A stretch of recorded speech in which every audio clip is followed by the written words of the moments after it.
Well, good morning. I'm glad you could all get up. It's what an honor to be here. I want to thank the superintendent and the staff of the NCLS for inviting me here today for this leadership symposium. It's really an honor for me to be here. I had a dual appointment to the Air Force and the Naval Academy in 1958, but they were going to school in those barracks up there in Lowry, and I didn't want to go to school in those barracks, so at 18 years old, I didn't know what you were building down here. I missed out. But I had a good Navy career, and I'm lucky to be back here. Today, I'm going to be talking about leadership, because that's the symposium, character development, that's the symposium, but I'm going to be talking about Air Force guys. I'm going to be talking about the 33 guys that were with me in the prisons of Hanoi. And I'm going to be talking, it's about 150 Air Force Academy graduates who died defending our country in Vietnam. So 150 graduates from the Air Force Academy gave their lives serving their country, and out of those, 33 were prisoners, 33 additional lived and were in Hanoi with me, including Lance Saigon. Now, Guy Gruters is a good friend of mine, and Lance died in Guy Gruters' arms. And Guy told the story, Into the Mouth of the Cat, and about Lance Saigon and his bravery. So I know the Saigon family and his sister Janine, and I wish Lance was here with us today. Lance is one of 8 Medal of Honor recipients of our group. 662 of us got out alive, 476 pilots, but we had 8 Medal of Honor recipients that came out of that. And our POW group has accomplished a lot of things, everything from senators to congressmen, vice presidential candidates, and doctors and lawyers, and on and on. So we were men of honor, and our motto by Jim Stockdale, Commander Jim Stockdale, CAG, Commander Air Group Commander, was return with honor. No matter what they do to you and how they hurt you, you will conduct yourself with dignity, and you will return with honor. So that's our motto today. We're a 501c19 tax-exempt organization. There's all the POWs from the Vietnam War are incorporated, and 3 months ago we had dinner with Ross Perot down in Frisco, Texas, and 400 people to sit-down dinner in Ross Perot's ranch. Pretty nice evening. So today I'm going to be talking about, I want to fill you in on leadership, but how do you operate in leadership when you're stripped of all dignity? You're stripped of your clothes. You live in your underwear for 6, 7, 8, 9 years. The longest POW was there 9 years. You have nothing. You have no shoes, no socks, no pants, no shirt, no letter, no paper, no pencil, no Bible. I couldn't even have a stick to clean my fingernails. Never sat in a chair for 6 years. I lived on the floor. If I was lucky, I had a bedboard that I could sleep on. It was hard, with no pillow. Then the rats could run underneath me instead of over me. So that's how we all lived, Air Force officers and Navy officers, stripped of our dignity, living in our underwear, and resisting the enemy. The enemy was the Vietnamese, the communists of North Vietnam. So I'll give you a little background. We're going to go through 2 minutes of history. And then we're going to go into my life going through the prisons of Hanoi, because I was the average age. I was 27 years old. I was a lieutenant. Average age, average rank, average time there, almost 6 years. And so I went through everything that everybody else has gone through, all of these people. But my story just will blend out into theirs, and we'll just expand a little bit. There's a lot of things I want to talk about. I want to talk about the Cubans. We had Cubans there to torture, sent by Fidel Castro. We had B-52s, those brave B-52 guys that ended the war for us. We hold them out as heroes. We had been there for 8 years, and finally the B-52s showed up and flattened that country. In 10 days of B-52s, the war was over. And they opened the doors, and they let us mix for the first time in 9 years. You got to see who was next door to you. And they put us in trucks and took us down to Gia Lam and put us on Air Force C-141s in Operation Homecoming. and we came home in February, March of 1973. What a great day that was. So I hope to tie all this in here. There's a lot of subjects I'll be bouncing around, and maybe we'll have some time for some questions and answers, and I hope you find today's talk interesting. But it's really about the bravery of the Air Force and Navy air crews that were up there. Let's back up a little bit. At the end of World War II, we evacuated the troops out of Southeast Asia, and you know what happens when you take out troops and you leave a vacuum? It's filled by somebody, whether it's in Afghanistan or Iraq or Vietnam. The French tried to come back in, but just at the same time, the communists, led by Ho Chi Minh, they were coming in, and they took over North Vietnam. Okay, between 1945 and 1954, Ho Chi Minh's troops defeated the French. The French weren't very good fighters.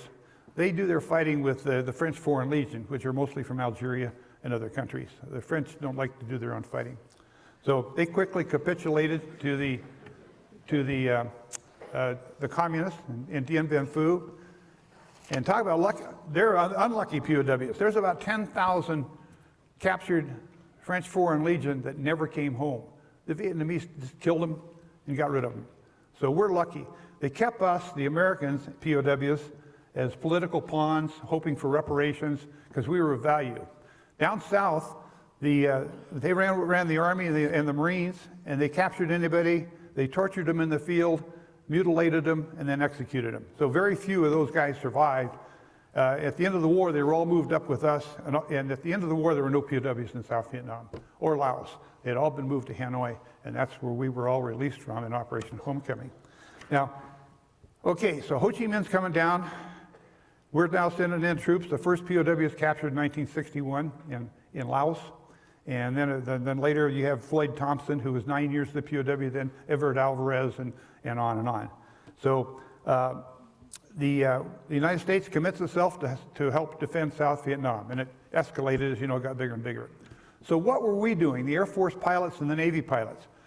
Well, the Air Force was operating mostly out of Thailand. They built up bases there out of Da Nang and South Vietnam. The Navy, we had, of course, our carriers out in the ocean.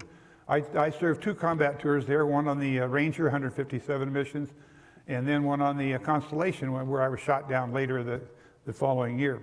So I was sent over there in 1965 and was shot down in June 30th, 1967 on my second combat tour. The Air Force, you guys are really good. You get 100 missions, you get a bottle of champagne, and they say, send in the next pilot. He needs 100 missions. The Navy, you get 100 missions, and they just say, your next assignment tomorrow is. And I got shot down in 178. My roommate, there's 3 of us classmates, and one of them was hit with a direct missile over Hanoi on his 200th mission. A couple of weeks later, he's dead. And the third roommate got 450 missions. In the Navy, our motto was, you fly until you're dead or the war's over. And it was a long war. And so 450 missions, but we had guys with 500, 550 missions. We had guys with a lot of missions and a lot of experience in North Vietnam. Okay, so what we're doing, the Air Force and the Navy, we're carrying out our policy to interdict the supplies, the list mostly from Russia. North Vietnam was allied with Russia. Ho Chi Minh had received his terrorist training in Russia after World War II. First he was in the French Communist Party, then he went from the French to Russia, received the training, then went to North Vietnam and started assassinating chiefs. Any village chief that wouldn't go along with Ho Chi Minh was assassinated. Their assassination teams assassinated every leader in North Vietnam and got them on board ready to attack the French. So we were going against Ho Chi Minh and his forces. So the Air Force and the Navy were interdicting those supplies. In North Vietnam, there was 476 of us that were captured, shot down and captured in North Vietnam. Now there's only 662 survived the war. Some had been released early, but almost 500, and you take the Army pilots that survived in South Vietnam, 500 of the 662 people were air crew. You guys, the guys that are going to be in in your service, serving your country, defending your country, from F-35s to, well, the guys in Las Vegas won't get to fly over enemy territory, but you'll be doing a good job. I hope you save, the guys in Las Vegas, I hope you're saving our lives. But anyway, the Air Force and the Navy were the first to respond. Brave men out of the academies. You guys lost 150 in that combat situation. The Naval Academy lost 135 graduates with 39 POWs. And West Point, those guys, they were into battle, they were on the ground. 337 of those West Point guys lost their lives in that battle. The academies were first in line to defend their country and carry out their duty. And that will be your leadership job. When you graduate from here, you'll be officers.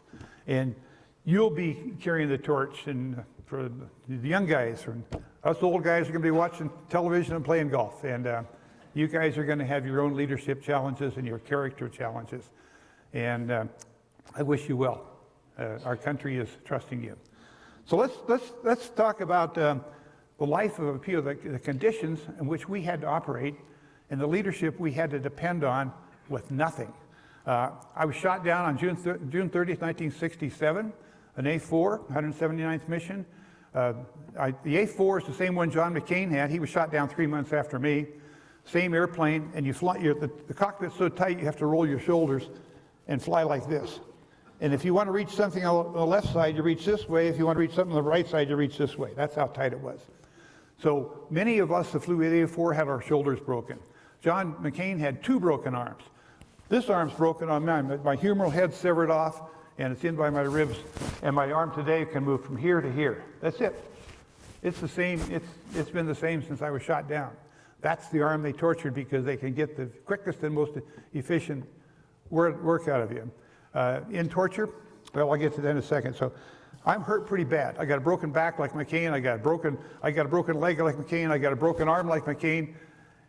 But he's worse. He's got double. And not only that, they bayoneted him in the stomach when they pulled him out of the lake. They stuck a bayonet through his scrotum. So, he had a pretty tough time. And so I give him credit in there, and I'll talk more about him later. But they beat me on the way to Hanoi. They threw me down by a ditch by a river, and they're taking turns beating me. And I thought, I'm going to die. And here I got my knee out of place, my arm out of place. I'm trying to hold a broken arm. And I said my final prayers. They loaded me in a truck, and I'm off to Hanoi, and I expect to get some medical treatment. Well, next morning, the sun's coming up, and I'm laying there, and here comes a guy with a little red star in his hat. And I said, boy, that guy looks just like the guy out of SERE training. That instructor, how many guys have gone through SERE? Let me see. Okay, SERE, Survival, Escape, Resistance, and Evasion. The most valuable course I ever got in the military is how to conduct yourself as a prisoner of war. That was a good course. They get you out there and make you hungry, and they interrogate you, and they simulate conditions of being a prisoner. Well, that was really good training. And here's this guy with a little red hat. What's your name, rank, serial number, and date of birth? And I gave him that. And then he asked me, what airplane are you flying? I said, I can't tell you. That's when the bad days started, because they knew what we were going to say, but they're not going to accept it. These are communists. So that started my torture. Twisting arms. I was laying on the floor. I couldn't sit up. My head was just a bag like this because I had compression fractures in my back, and I couldn't move. I'm stripped down to my underwear, and they're picking me up, and then let me fall, and my head would snap back on the floor. I couldn't control any muscles. And the third day, I wouldn't talk. I held out for 3 days to name, rank, serial number. On the third day, my arm started here, and I remember it was back here. But I remember when I was screaming the loudest, my hand was over here. And I don't know how it got from here to here, but that's when my shoulder was out of joint, the elbow was out of joint. This one's already out of joint. And that's when I said, I'll talk. I had to talk. I had to save my life. And it turned out they did that. There was 476 of us up there. Guess how many of us they broke past name, rank, serial number, date of birth? 476. There is not one person that survived that war by sticking the name, rank, serial number. How many did they kill? 28 of us they killed, guys trying to stick the name, rank, serial number and serve their country. And that brings out a point about the code of conduct. Back in the 1950s and 60s, following Korea, they developed the code of conduct. Because of the 21 men in Korea that stayed behind and defected, the government said, well, we must have a code of conduct to prevent this from happening again. In the code of conduct, they taught us, I am bound to give only name, rank, serial number. That word bound was so powerful to us in the 1960s that meant you'll go to your death before you go past bound. I will give only name, rank, serial number. After the war, we did our own modification in prison to survive. After the war, Stockdale and Reisner and Day and all of those brave guys went to Washington. They had a conference, and that's when they changed the code of conduct. They said, with a determined enemy, you cannot stick to that word bound. Every one of us had a guilty conscience. For years, some of us had guilty conscience in there. Oh my God, I went past bound. I gave past, and I wonder if I'll be charged when I get home. I wonder if I'll be court-martialed. I gave them some information. I told them the name of my mother and my father, and I'm not supposed to do that. And it was bad. Until we got together in there and Stockdale put out the word no. By the way, he was a senior ranking officer, a Navy commander for many years. That's why his name gets mentioned. Later, there was Air Force officers came in that took over from command to him. He gave them the command. They were the senior ranking officer. So we went strictly by the code of conduct. But Stockdale was in those early hard years. But Stockdale put out the word. He said, don't feel guilty. Give as little as you can, resist them, and then bounce back to resist them again. So it's kind of a bounce back theory. You'll give in, give them something of no value, and resist. What are they after?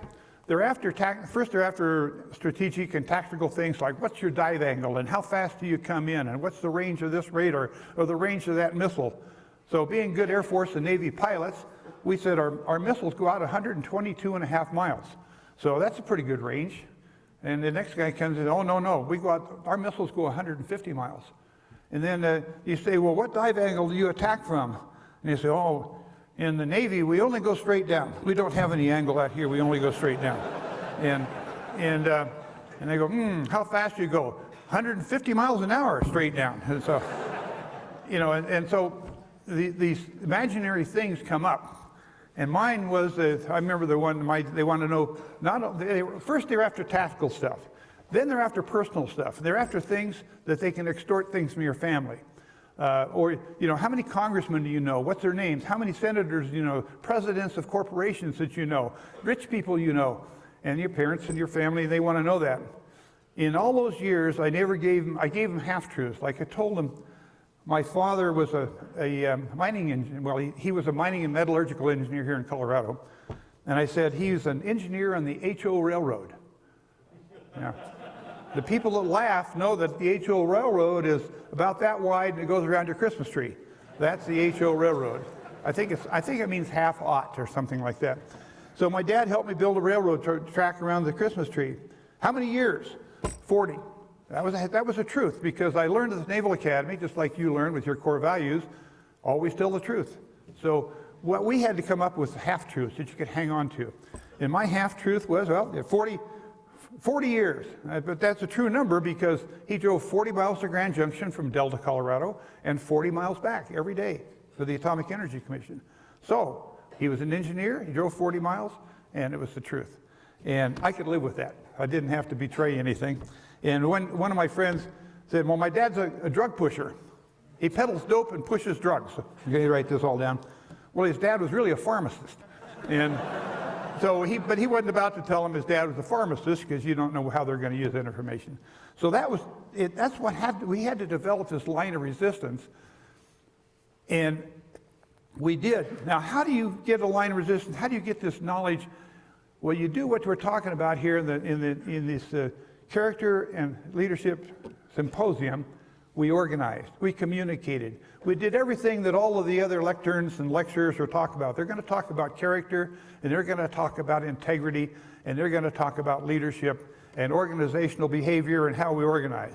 Well, when you're stripped of your underwear and you're in solitary for years, and you can't see anybody next door to you for years, and if you talk to them, you're going to get tortured, it's a little bit more challenge. And that was us. So after 15 days, I was in delirium. I was holding my broken arm. I couldn't lift up, couldn't go to the bathroom, and I was ready to die. And they came in. You must talk. You must write your confession. And then they put a stool on my chest. I'm on my back, and the stool's here, and they get a piece of paper, and they held it and says, you must write your confession. And then he said the magic word, he said, you must write down all the answers you have given us the last 15 days. Okay, so I started making things up. And I'm writing here, and I'm writing here, and then I signed my name, but I misspelled my name. And they caught it, and they said, why do you say your name is this, but your name is that? And I said, well, in America, we can change our name anytime we want to. We have freedom in America. Oh, you have bad attitude. Now, and I remember his words were, he says, now you have signed your confession. Now you will be executed and you will die because you're a war criminal. So we always threats in these interrogations, around the clock. So here I am in delirium, and I signed my confession, I'm going to die. And I felt like that too. Because by this time, 15 days, the mosquitoes had devoured me. I got 10,000 mosquito bites on me. And I'm dirty, and and everything's getting infected. All of the the riser burns from the parachute, and the banging of the head on the floor, everything's turning to pus. And the pus was coming around my head and towards my eyes, and I thought, I got to do something. I got to get out of here. Well, what I'm telling you is everybody went through. All the POWs that resisted went through it. Now, there are some guys, probably, you slap them once and they say, oh, stop, I'll tell you everything, And then you got the guys that hold on to the end and die trying to stick to name, rank, and serial number and be true to the code of conduct. So now I'm going to step aside and I'm going to talk about Stockdale. Well, anyway, they took me out of there. They threw me in a cell in the Helena Hilton in a section we call Little Vegas. And I'd already been through New Guy Village, where the Green Nobby room, where they tortured people and hung them up. And they throw me in this cell, and I'm in solitary. And here's what I hear. I'm laying there, and I can't. I'm up against the wall. And here's what I hear. I want to hear if I hear anything. He's the only American in here. The rest of you. The rest of you, you might be Vietnamese over there next door. We don't know who you are. Let me try that again. Americans on the other side of the wall. That was our code to verify that you had a shave and a haircut, 2 bits. That's our code. It's ingrained in American culture. That code forever, and that's how we authenticated. Now, the Vietnamese didn't know that. So if you did dump to dump, then on the other side of the wall you hear this, you'd stay away from that wall because it's the Vietnamese over there. They're trying to trap you to get into tapping, because if they catch you tapping, they're going to torture you. Now let's back up a little bit and let's talk about how did they break all of those pilots. By the way, all air crew up there, no Army guys in North Vietnam. They were all captured in Laos, Cambodia, and South Vietnam. So 476 air crew up there, B-52s included. How do you torture them? Do you think we can get that thing up there? This is one of my drawings. That's me. That is called the Vietnamese rope trick. That is how you break an American that's resisting.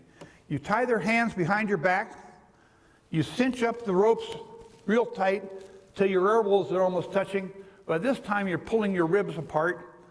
And then these little guys jump on you, and there's 3 or 4 of them, and they rotate your arms over your shoulders this way until your shoulders dislocate. Now, about that time, you're screaming, I'll talk, I'll tell you anything you want to know. And that's it. That's called the Vietnamese rope trick. Okay, that's enough of that. Thanks. So that's taken out of my book.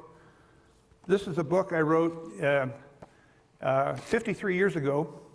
It's still in print today, and I'll be signing copies of it for anybody who'd like a copy over at the Arnold Hall. So I'll be outside Arnold Hall then after this lecture. But that book's still in print today, and it's all the drawings, the things I did, the ones I did in Hanoi that I smuggled out, and then the ones I did after Hanoi, the publisher says, we want to publish those things. But I tell you, that original is hanging in my office. So when I have a bad day, I can look, I got a picture of my cell, and it's blank, and I can look at that, and I say, now that's a bad day. Quit complaining and go back to work. And So that's how they broke us with those type of things. Then it gets even rougher than that. Then it gets into things like Stockdale.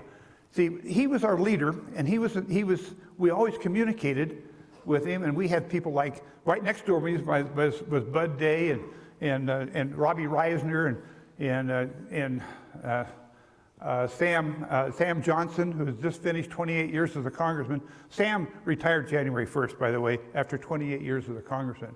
28 years as a colonel, Air Force career, and then 28 years as a congressman. So Sam just retired. I had dinner with him a couple of months ago. So let's go back to Stockdale. So every time he put out a word on conduct, somebody would break down and they'd say, "Where'd you get that?" Stockdale. Get back him, I would go to Stockdale for another torture. We think he got broken 29 times.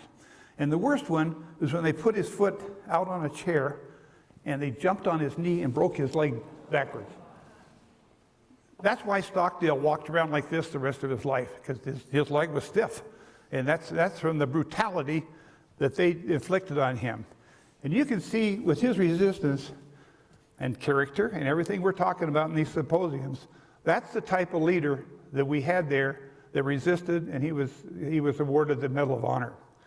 Okay, let's go to another Air Force guy. Guy shot down 8 MiGs in Korea, and his name was Jim Kassler. He was tough as nails. He was in World War II. He was in Korea, shot down 8 MiGs in Korea, and now he's the camp commander of our camp called the Zoo.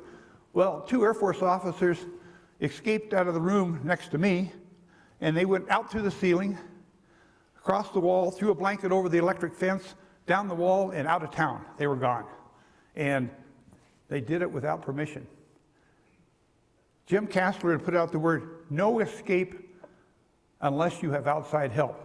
In other words, common sense.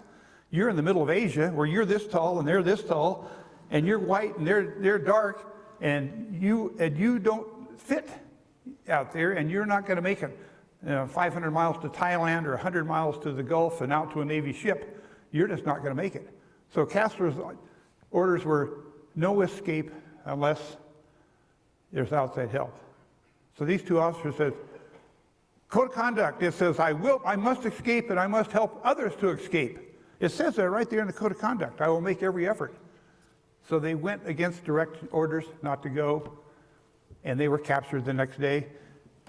During the night, when they're going out of town, they're shrunk down, but everybody walks by, and all night long people are moving, and they picked up. There's strangers. They don't belong here. They're strangers. The next morning, they went as far as they could. They hid in a briar bush in a cemetery, and they're all dug in really deep. And one of them, the guy that survived, said he opened up the bushes in the morning, and there was 1,000 people from horizon to horizon, and they all got sticks, and they're searching every blade of grass.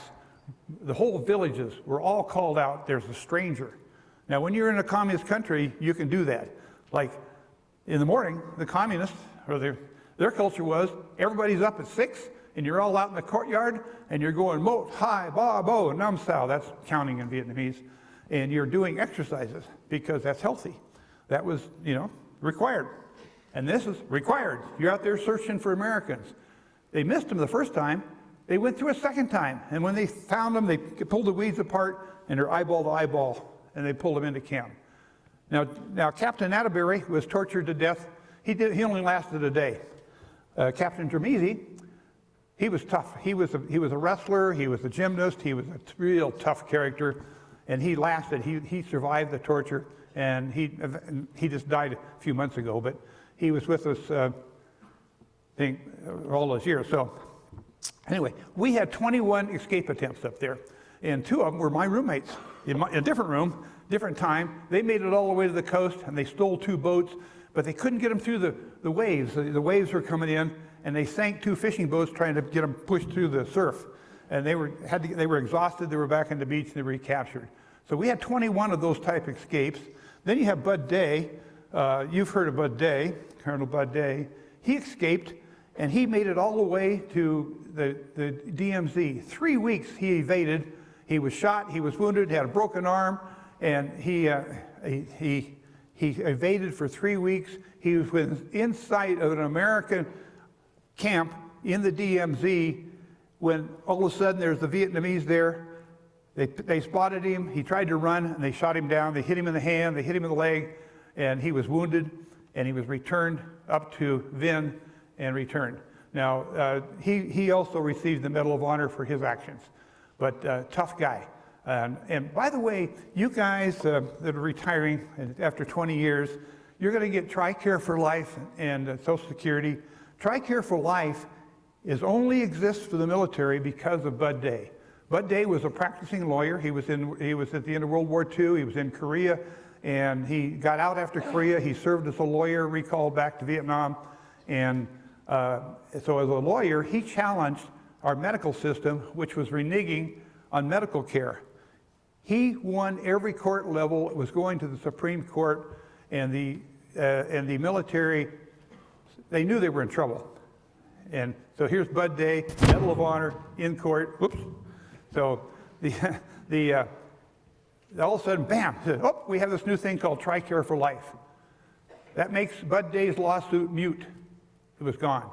And that's why you're going to have TRICARE for life, is because of a POW named Bud Day, another one of our really strong guys. How am I doing on time? You're doing good? I can't see a clock, but so I kind of reached the dry spot. So what I'm going to do is take a pause. And I kind of told you the conditions. I didn't tell you about the food yet. I didn't tell you about the rats. I didn't tell you about the snakes. And I didn't tell you about the Cubans. I got to talk about the Cubans that were there torturing us. And the Son Tay raid. I didn't tell you about that yet. But I'm going to take just a little break here, and I'm going to take a couple questions. No questions, I guess we can all go home. Oh, there's a question down here. My communications under those circumstances. Communications, I'll just quickly hit that. We tapped wall to wall. It took me a month to teach me to communicate. It was the strongest part of our leadership that we had. You had to communicate. Some guys were in solitary for 5 years, 4 years, without seeing anybody, but we always had the tap code. We could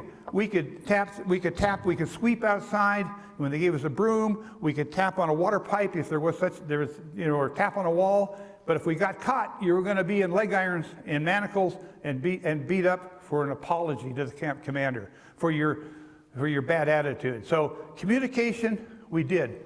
Part of our organizational development that you would talk about are policies. You will communicate. Stockdale put it in this terms. He said, we don't have time, we don't have the luxury, we had to keep everything short. And he came up and says, it all boils down to back U.S. Don't bow in public because they made us bow. Stay off the air because they were always after propaganda. Communicate, that's what I'm talking about. You had to communicate, you had to organize, you had to know the chain of command, who was senior, and what the policies were. We had to communicate. And K, don't kiss their butt goodbye when we get released, if we ever do. The last one is U.S., back U.S. Unity over self. Think about that. You as a unit are more important than you as an individual. Unity over self. And we were all POWs. We were not Army, Navy, and Air Force. Well, the Army were there. Navy, Air Force, and Marines. We were the 4th Allied POW wing. We organized. We knew we would get out. Bud Day incorporated us after we got out in 1973. We're a 501c19. I've been a past president twice. I've been Secretary of Treasury. And now they won't let me go. Now they say, well, you're on the board of directors. You're the historian. Because I know where all the skeletons are in all the closets. So if you want to know any of the bad stories, Carl knows a few bad stories about who betrayed us, who went against us and betrayed us, and who we tried to court-martial when we got home. Another question. Okay, then I know it's too late. Your hand was too slow up there. So what I'm going to do is I'm going to talk about the Cubans. Now, you think this is bad. We were all going through this. And in come the Cubans. In 1968, I was shot down in 67, moved over to the zoo. Who comes into the zoo? 3 Cubans. They were sent by Castro. All the socialist countries and communist countries sent technicians to help the Vietnamese fight the Americans. Well, we ended up with 3 Cubans in our camp who had a group of 20. And some of those guys I went through flight training with, Air Force and Navy. And so their group of 20 was, since they spoke English, They convinced the Vietnamese, we can get these guys to make the apologies and condemn the country and condemn the president and condemn the war. We can make them do it. And the Air Force said, not Air Force, the Vietnamese said, okay, this is your special program. So they took 20 guys, and they were more brutal than anybody else. They wouldn't break. And then there was First Lieutenant Earl Cobiel. He was so tough, he wouldn't talk to him at all. So they beat him worst of all. And they beat him to death in front of the other 19 guys. They beat him, they had him on his knees, he went catatonic, and they were all hitting them as hard as they could until he was a bloody pulp and he was catatonic, and they left him to die. Now his roommates, my friends, kept him alive for another month or so. They took 5 men to feed him. They had one on each leg and one on each arm, and one sitting on his chest with food, what we had for food. And he gasped for air, and they shoved the food in his mouth. If you didn't cover him, he'd spit it back up at you. And they forced him to swallow. Then you let him catch his breath, and then you cover his mouth again until he forces his mouth open, and he gets some more food in. That's how they kept him alive. Every day they had to feed him, and he's catatonic, he's not speaking, he's gone. Finally, the Vietnamese came in and said, oh, we'll take him to hospital. He will get medical treatment. They took him out, and we've never seen him since. Of course, he died. He was almost dead when they took him out. So that's the Cubans. And these are, the good socialist partners of the North Vietnamese. Since I mentioned North Vietnamese, I'll just mention this. I have long ago forgiven the Vietnamese for my treatment. I've been back 3 times as a tourist. I've got my wife back there, I've got my kids there. The last year of the war, I was in a dungeon up by China. I was put up there to keep me away from being rescued like Son Tay people. For the last year of the war, I didn't see any light. We were in a room that was in a triple canopy jungle with no water, no lights, no electricity, and lots of snakes. We had kraits, cobras, and bamboo vipers. I killed a bamboo viper in my room one time. And my roommate had a cobra sitting up beside him on a bed that he didn't know he was there until he got a little light from the guard, and a cobra sitting there beside his bedroll. So we were lucky we didn't get snake bites. The Vietnamese did. So anyway, I've forgiven the Vietnamese. I don't forgive the policymakers that ordered their torture. The policy changed. In September 3rd, 1969, Ho Chi Minh died. He was the terrorist that was their hero. And when he died, all the officers disappeared for a month. They left us alone in our irons and manacles, sleeping on the cement, and they left us alone. A month later, they came back. They were all smiling. They took off the irons and manacles. They knocked out the bricks out of the window, and they let air in. We were all covered with boils and infection, and our skin was all red. And we were in our underwear, laying on the floor, just trying to get down to the coolest spot in the building, because it was about 120 degrees in the sun. And all of a sudden, they brought in an extra pot of water. They even brought a pair of socks. We didn't even have shoes. We'd never seen socks. What do we use socks for in a jungle climate? And they changed their policy. Ho Chi Minh had died. They stopped the torture, and we didn't know why. So one of the guys stood up, and they said, bow, and he wouldn't do it. And they were screaming at him, bow, bow, bow. He wouldn't do it. He tested them. And as soon as he left, he put out the word, don't bow. They're not torturing. And sure enough, they were in our rooms screaming at us to bow, and we wouldn't bow. And they had changed their policy. No more torture. So that was good. That stopped the direct torture. We still didn't have anything. We had never written her home. We'd never, no communication at home. My wife, who's still with me, I don't know why, 56 years later, she was just a little bit PO'd. When I went on a Navy cruise, and I come back 6 years later and said, hi, honey, I'm home. It didn't go over very well. It wasn't a good joke. But she was happy to see me. She raised a 2-year-old, a 3-year-old. I came home, they're 8 and 9. They're ready to wrestle and ski and fight and fish. They're ready for a dad, and I was ready. So half the story goes to the bravery of our women who had these husbands gone for 6 to 9 years, and they had to raise families, and the government wouldn't even give them a credit card. They couldn't get a credit card. They couldn't buy a house. They couldn't buy a car because they had to send their paperwork off for their husband's signature. That was the 1960s. So the Air Force wives, the Navy wives, got the legal officers from the Air Force and the Navy to challenge these things in court, and they won a lot of court cases allowing them to buy things on their own and get a credit card. Can you imagine a woman couldn't get a credit card without her husband's signature in 1967? How about another question? We must be getting close. How are we doing? Get my 4 minutes? 19. Well, we can go all day then. Okay, so let me mention some other brave people and brave decisions, leadership decisions. You heard Secretary Panetta last night talking about the capture of bin Laden. He got the order from the president.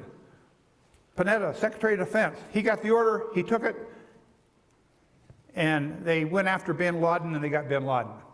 Well, during our time, we had a president, and he says, go rescue the POWs. This will be the most daring POW rescue since World War II in the Philippines, when American Special Forces went into a POW camp in the Philippines and liberated hundreds of American troops who were captured in the Philippines, held in the jungles. 25 years later, go get those Americans. Well, they picked out this camp called Son Tay, and the Special Forces guys practiced from June until November 20th, 1970, and that summer I'd been moved out to another camp, and that summer, unbeknownst to our intelligence, our intelligence was 6 months out of date. Due to bad weather, the drones couldn't pick up the current intelligence. And the 66 people in Son Tay had been moved down with me into Camp Faith. They were starting to improve our conditions. We were there. But these brave Army Special Forces guys that practiced in Eglin Air Force Base for months with mock setups, much like bin Laden, they went in a surprise raid from Thailand in helicopters, low level, into this camp just on the outskirts of Hanoi called Son Tay. Well, all the services involved, top secret. Only one person in the Navy, the top admirals, knew what the plan was. All of a sudden, the Navy out here, we get the order, load up all the airplanes, we're going to form Alpha strikes. Alpha's like 20 airplanes or more. We had carriers launching 20 airplanes at a time, going in and getting a feigning attack into North Vietnam. Well, the North Vietnamese hadn't had an attack like this since 1968, and here it is 1970. And they're saying, my God, what's going on? So they shifted all of their attention to the Navy airplanes that are making these penetrations, then turning around, and they don't know what's going on. Meanwhile, the Special Forces guys are coming from Thailand. They go into Son Tay, led by Bull Simons. Colonel Bull Simons, the guy that helped Ross Perot rescue his EDS captives out of the prisons of Iran. Another story about Bull Simons. But Bull Simons led these Special Forces guy into Son Tay. They crashed a helicopter in the compound. They opened up all the POW cells. They killed all the troops that were around there. They had one gunship with a Gatling gun. They just mowed down anybody that came out of these barracks. They killed them all. And no POWs. They'd all been moved to my camp in Son Tay. But they're all brave heroes, and we've had several Son Tay Army Special guys, Vietnam POWs, us, mostly pilots. We have joint Son Tay Nam Pao reunions, and they tell their story, what it was like planning and going into Hanoi to rescue us, and we tell our story, what it was like on our side, hoping they could rescue us. We get tears on both sides. Those are great seminars. How about another question? A little faster. I saw your hand this time. Yeah. Can you talk about the church riot in 1971? The what now? Church riot? Oh, yeah, church riot. Yeah, I was right in the middle of that. You know, you talk about brave guys, you talk about leaders, you talk about room 7 in the Hanoi Hilton. After the Son Tay raid, we were all moved into the big rooms. They kicked out about 500 South Vietnamese captives, and they put us in these big rooms, 1 through 7. Stockdale, Reisner, Day, John McCain. There were 44 guys in room 7. There was 56 in my room. I was across the compound about from here to where the back of the room is. So they were in room 7, I was in room 2, and we were together for the first unified command. They threw us in there in one day, and we were quickly up on the beds, communicating over their heads. They're screaming at us and yelling at us and banging rifles, and we're communicating. We know who the senior ranking officer was. We know every 350 names within minutes. We knew our whole organization. So we called ourselves Camp Unity. But in that room, the first guy steps up and he says, I'm Stockdale, I'm senior. No, you're not. They jerk him out. Then the next guy steps up, and it's Bud Day. I'm senior. No, they jerk him out. Next guy jumps up on the bed, and he starts singing the national anthem and God Bless America. Guess who that was? Robbie Reisner. And Robbie Reisner stood on that bed, and everybody started cheering. And then I'm in the next room, I can hear them singing. In our room, we want to sing louder than them. And then the next room, they want to sing loud. So everybody's trying to out-sing everybody.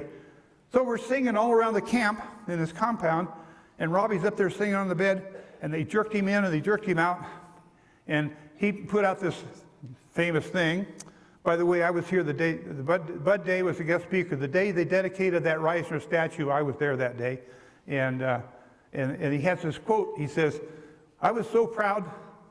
He said, I felt like I was 9 feet tall and I could go bear hunting with a switch. Now, you've seen that probably somewhere. But he told that to Ross Perot, and Ross Perot says, he just hung on to that and says, I want a statue of Robbie Reisner. And so he was the donor of the money and the power behind that statue. So that was Robbie Reisner. He was a tough guy, 8 MiGs in Korea, I think, 7 or 8 MiGs, and a neat guy. We must be getting close, and I know we have to go to other things. Can anybody tell me the time? How many minutes? I can't see the clock. 8:47. About 13. I still got 13 minutes. I can keep, it's like a professor, I can keep you here. By the way, now it's time, we have 12 minutes for a quiz, and now we're going to have a quiz. So I've kind of given you a rundown, and just let me give you some statistics here, since I'm the historian. In that war of the POWs, we had 735 POWs. They tortured 73 of us to death, 28 of them in North Vietnam, and we ended up with 662 that survived. So we got 2 POWs out of China that had been there in solitary for 20 years. They were captured in 1953, held by the Chinese for 20 years, and Kissinger negotiated them out with us. We got those 2 guys out. We had Smith. Smith was an F-104 pilot that got shot down over Hanoi. He spent 6 years in Hanoi, in China. Then we had Flynn, Bob Flynn. He was an A-6 pilot that was captured by the Chinese. He spent 6 years in. So we got those 2. We got 4 guys out of China that had been there from 6 to 20 years. And we had 151 Navy POWs, 38 Marines, 333 Air Force. Only 1. They were all air crew except 1. And 140 Army POWs. Kind of a low number. Those are the guys that survived. So we're part of a pretty proud group. And today, we're still one unit. The Navy has a medical program for us. We go, oh, by the way, how do we get out of there? We got out with those B-52s. Those B-52s came in by the hundreds of missions. And they flattened that industry. All their industry is being flattened in 10 days. And they had been reneging all during 1975. The agreements for 1968 to 1972, there was agreements in Paris and the peace talks. And they had all agreed on everything. And the United States withdrew in 1972. And then the Vietnamese, smelling victory, started reneging. And part of the renege was, how many POWs are we going to release? They said, oh, you can only have half the POWs.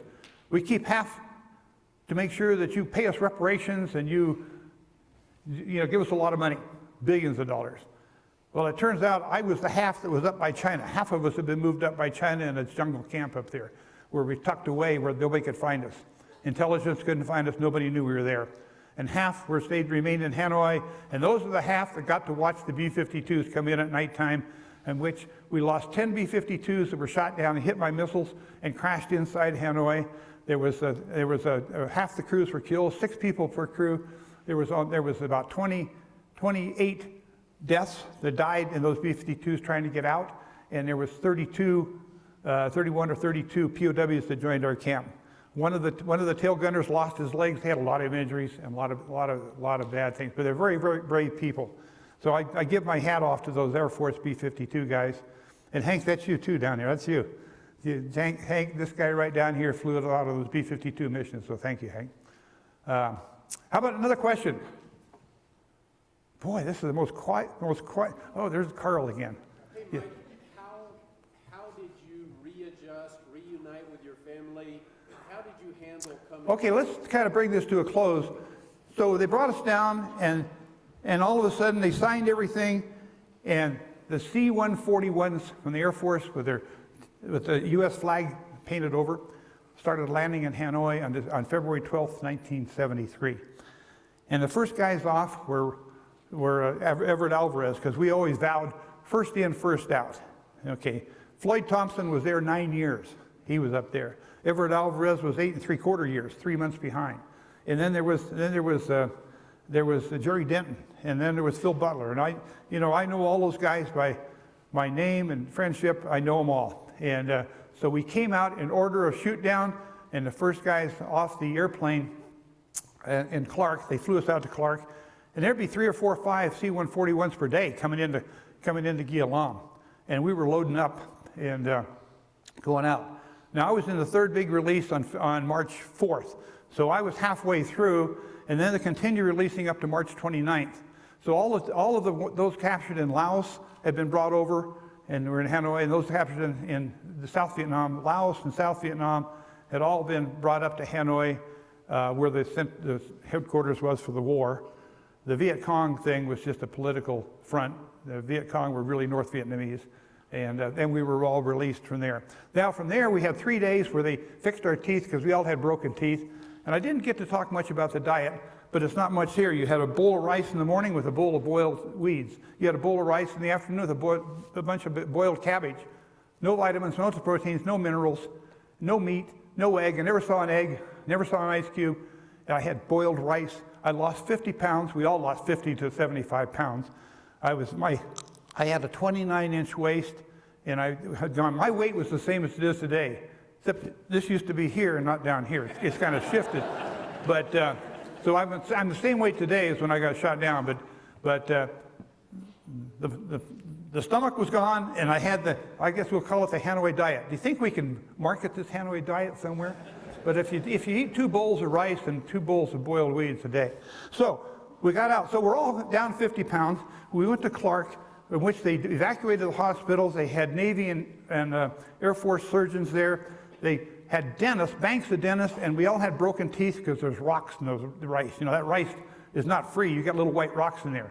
And every time you bite a white rock, you break off a tooth, you break the filling out, and then it goes down, then you have abscess teeth, and you have periodontal disease because you haven't brushed your teeth for 6 years, and you got periodontal disease, and they go in with deep scaling.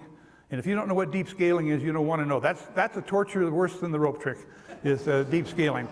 So they cleaned up our teeth. They gave us false teeth. We were broken, and they had tailors there. They gave us tailored uniforms. You had an officer assigned to you that had the correct ribbons and medals that you deserved. He'd been to your house. He got your shoe size. The tailors fixed you up with a brand new suit. And 3 days later, 24 hours a day this is going on, 3 days later, you're flown to meet your family back in the States and distributed to all the Air Force bases and the Navy bases around the United States, and you joined your family. Quite a shock. And all of America was waiting for us.